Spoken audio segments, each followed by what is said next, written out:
Account में आई, लेकिन तब तक कैप्टन सौरभ कालिया अंतिम सांस ले चुके थे। कारगिल में दुश्मन की घुसपैठ की पहली जानकारी एक सिविलियन ने दी थी।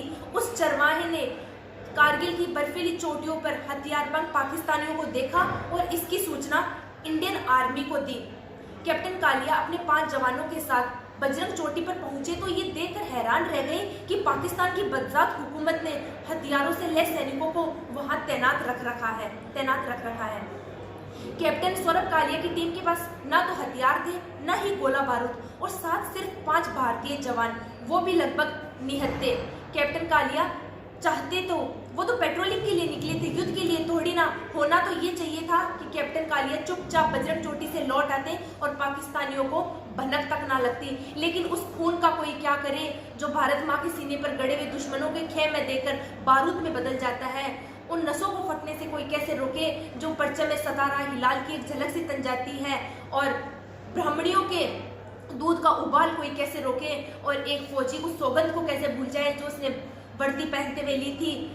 राष्ट्र की सुरक्षा, गौरव और हित, और एक भारतवासी उस भगवत गीता को कैसे भुला दे जिसमें श्री कृष्ण ने स्पष्ट कह दिया है कि स्वधर्म निधनम श्रेय, यानी धर्म के लिए, राष्ट्र धर्म के लिए मर मिटने से बड़ा श्रेय कोई और नहीं है।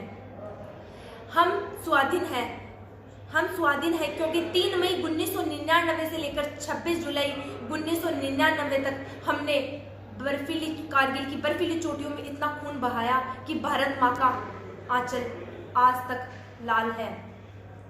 जब दुश्मन का टैंक सरहद लांघ के अंदर आ गया तो गाड़ दी थी संगीनी छातियों में, उतार दिया हिंदुस्तानी गोलियों का लोहा। बदन में न डरे न घबराए, बस मारे और मरे। जब तक प्रसन्न ये अनल सगुण हंसते हैं, जहाँ खड्ग सब पुण्य वही बसते हैं। तलवारें जहाँ सूती बंद मियानों में, किस्मतें वहाँ सड़ती है तहखानों में। शोणित के बदले अश्रु जहाँ बहता है, वह देश कभी स्वाधीन नहीं रहता है। कैप्टन ने पाकिस्तानी वर्दियों को ललकार दिया और युद्ध के लिए तैयार हो गए। और इसके बाद जो हुआ वह तमाम युद्ध नीतियों को, वॉर कोड्स को और ह्यूमन राइट्स को शर्मिंदा करने के लिए काफी है। कैप्टन सौरभ कालिया की टीम के पास सिर्फ 5 भारतीय जवान और दूसरी तरफ इतनी बड़ी पाकिस्तान की फौज। कैप्टन कालिया को 22 वर्षीय कैप्टन कालिया को पाकिस्तानी फौजियों ने बंधक बना लिया और 22 दिन तक बेहिसाब टॉर्चर देने के बाद उनकी हत्या कर दी। उनका शव जब लौट कर घर आया तो देखने वाले पहचान तक नहीं पाए। दूसरों को छोड़िए, वह माँ जिसने इस 9 महीने इस बेटे को कोख में सहेजा, करोड़ों बार इसका माथा चुमा, बलाई नहीं, वह तक नहीं पहचान पाई कि ये शव उसके अपने ही बेटे का है। खुदा ने ये सिफत हर औरत को बख्शी है कि वह अगर पागल भी हो जाए तो बेटे याद रहते हैं, लेकिन याददाश्त के कौन से कोने में जाकर वह माँ अपने बेटे की कटी फटी हुई लाश, अपने बेटे की मुस्कुराते हुए बेटे की तस्वीर उस कटी फटी लाश से मैच करती जिसके चेहरे पर कुछ बचा ही नहीं था, ना आंखें ना कान। पाकिस्तानी गिद्धों ने सब नोच के खा लिए थे।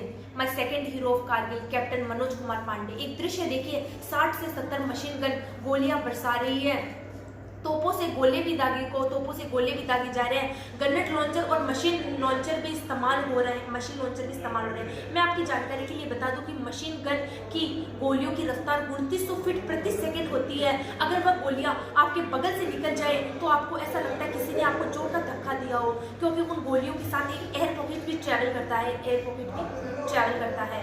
लेकिन कैप्टन मनोज कुमार पांडे गोलियों से कहाँ रुकने वाले थे। कमांडिंग ऑफिसर कर्नल राम ने कैप्टन मनोज कुमार पांडे को ऑर्डर दिया कि मुझे ऊपर 4 बंकर नजर आ रहे हैं, अपने प्लेटून को तैयार करो, उन पर धावा बोलो और खत्म कर दो। कैप्टन मनोज कुमार पांडे 1 सेकंड के लिए भी हिचक नहीं दिखाई और उन्होंने ऊपर चढ़ गए उन दुर्गम पहाड़ों के बीच, उन चोटियों के बीच जहां तापमान 0 डिग्री से भी नीचे जा रहा था। कैप्टन सौरभ कालिया की टीम के पास 1 लीटर पानी की बोतल थी हर एक फौजी के पास, लेकिन आधा रास्ता पार करते करते उनकी सारा पानी खत्म हो चुका था। वैसे तो चारों तरफ बर्फ पड़ी थी, लेकिन वो बर्फ बारूद के कारण इतनी प्रदूषित हो चुकी थी कि उसे खाया नहीं जा सकता था। कैप्टन मनोज कुमार पांडे की बोतल में 1 पानी का घूंट बचा था, लेकिन कैप्टन मनोज कुमार पांडे अच्छी तरीके से जानते थे कि मनोविज्ञान कैसे काम करता है। उन्होंने पानी की 1 बोतल को बूंद को छुआ नहीं और मिशन के आखिर तक उसे बचाए रखना चाहते थे। कैप्टन मनोज कुमार पांडे की टीम ने सामने से उन पर धावा बोल दिया और जब वह .4875 पर पहुंचे, टाइगर हिल के .4875 पर पहुंचे, तो ये देखकर हैरान रह गए कि यहाँ तो सचमुच पाकिस्तान की हुकूमत ने हथियारों से लैस सैनिक तैनात कर रखे हैं और यहाँ पे 6 बंकर है। कैप्टन मनोज कुमार पांडे ने ऊपर जाकर रिपोर्ट करी कि सर यहाँ तो 6 बंकर है। उन्होंने हवलदार दीवान को ऑर्डर दिया कि जो सामने के दो बंकर हैं, जिनसे 2 मशीन गन के बंकर जो गोलियां बरसा रहे हैं, आग उगल रहे हैं, उनको ध्वस्त कर दो। कैप्टन हवलदार ने फ्रंटल चार्ज करके उन दोनों बंकरों को ध्वस्त कर दिया और कैप्टन मनोज कुमार पांडे ने बाकी 3 बंकरों को धीरे धीरे एक एक करके उनको ध्वस्त कर दिया। और जब चौथे बंकर की तरफ बढ़े तब उनके दाएं हिस्से में कुछ गोलियां लगी और वह घायल हो गए। तब बाकी लड़कों ने कैप्टन से कहा कि सर आप यहाँ बैठकर देखिए, हम उन्हें खत्म करके आते हैं। लेकिन बैठकर देखने वाला पार्ट तो कैप्टन मनोज कुमार पांडे ने पढ़ा ही नहीं था। बोले देखो कमांडिंग ऑफिसर ने ये काम मुझे सौंपा है, तो ये मेरा साझा बनता है कि मैं अटैक को लीड करूं और दुश्मन को खत्म करके अपना विक्ट्री साइन कमांडिंग ऑफिसर को भेजूं, कमांडिंग ऑफिसर को अपना साइन भेजूं। तो मनोज कुमार पांडे ने धीरे धीरे रैंक कर वह बंकर के पास पहुंच गए और जैसे ही खड़े होकर उन बंकरों पर ग्रेनेड फेंकने लगे, पाकिस्तानी फौजियों ने देख लिया और उन पर मशीन गन स्विंग करके 4 राउंड उन पर फायर कर दिए। बदन से बेतहाशा बहते हुए खून को अनदेखा करके कैप्टन मनोज कुमार पांडे ने फिर भी उन पर ग्रेनेड फेंक दिया और शहीद हो गए। My third hero of Kargil captain Anuj Nayyar, 25 साल का ये नौजवान जिसे प्यार हो गया था अपनी बचपन की दोस्त सिमरन से। सिमरन भी उसे बहुत जान से ज्यादा प्यार करती थी। दोनों की सगाई हो चुकी थी, घर वाले खुश, यार दोस्त खुश। तभी सरहद से बुलावा आया और कैप्टन अनुज नैयार, वह लड़का जो सिमरन से बेइंतहा मोहब्बत करता था, लेकिन भारत की माटी से उसे थोड़ी ज्यादा मोहब्बत थी, वह निकल पड़ा अपने मातृभूमि को रौंदते विदेशियों को काट फेंकने के लिए रौंद पड़ा और वह चढ़ाई शुरू कर दी उन दुर्गम पहाड़ों के बीच, जहां तापमान माइनस में पहुंच गया था, माइनस में चला गया था। उन पहाड़ों के बीच उसने अपनी चढ़ाई शुरू कर दी और दुश्मन के एक एक बंकर को तबाह कर डाला। My fourth hero of Kargil captain Vikram Batra, आप जिसको अच्छे तरीके से जानते हैं, well known about him, captain Vikram Batra. .5140 ठीक लेह मार्ग से ऊपर की चोटी, जिस पर दुश्मन बड़े घात लगाकर बड़े आराम से हमारी हर गतिविधि पर नजर रख रहा था।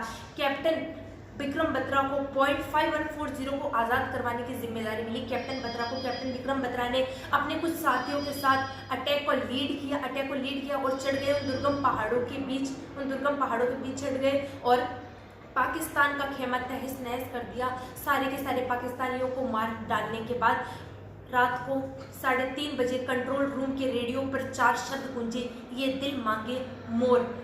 कैप्टन विक्रम बत्रा की बड़ी बड़ी तस्वीरें अखबारों में छपी, घर घर उनकी आज़ादी का माहौल पहुंच गया। लेकिन कैप्टन विक्रम बत्रा को इतने से कहाँ आराम, उन्होंने दूसरी जंग फतेह करने के लिए बोरिया बिस्तर अपना बांध लिया था और चढ़ाई करती उन 6000 फीट ऊंचाई पहाड़ियों पर .54875 की पहाड़ियों पर और आमने सामने की लड़ाई शुरू हो गई। कैप्टन विक्रम बत्रा दबे पांव अपने साथियों के साथ आगे बढ़ ही रहे थे कि पाकिस्तानियों को उनकी भनक लग गई और उन्होंने कैप्टन विक्रम बत्रा की टीम पर फायर शुरू कर दिया। लेकिन कैप्टन विक्रम बत्रा उनकी फायरिंग से, उनके गोलियों से कहाँ रुकने वाले थे।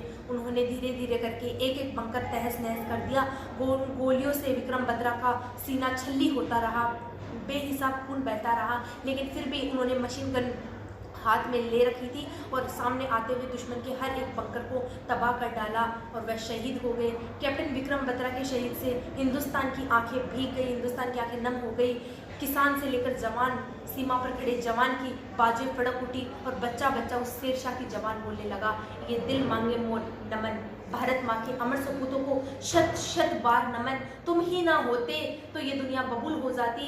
खून से ज़मीने खून से लालाजार करता कौन, यूं तो हजारों लोग हैं ज़माने में, मगर हमारे वास्ते मुस्कुरा कर मरता कौन। जय हिंद।